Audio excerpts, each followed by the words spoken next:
this is a buyer's market, why does buying a house still feel so hard?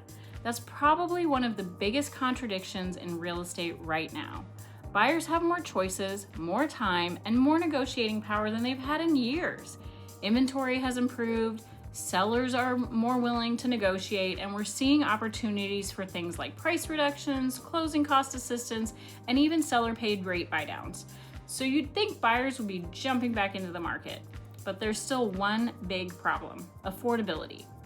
Mortgage rates are still keeping monthly payments higher than many buyers are comfortable with. And even though buyers have more leverage, home prices haven't suddenly fallen enough to offset those higher borrowing costs. So we have this really interesting market where buyers have more negotiating power, but less purchasing power. And that distinction matters.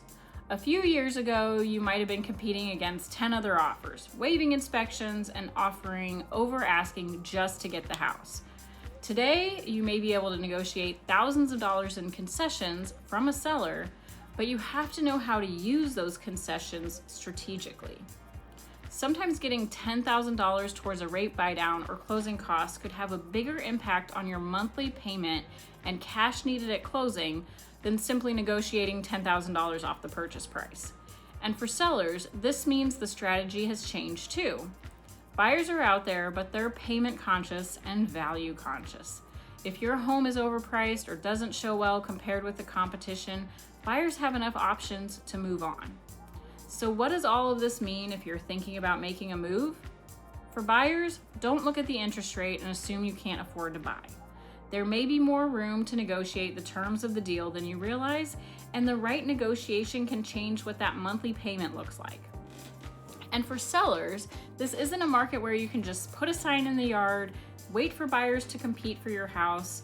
Pricing, presentation, and understanding what buyers actually need to make the numbers work are becoming really important again.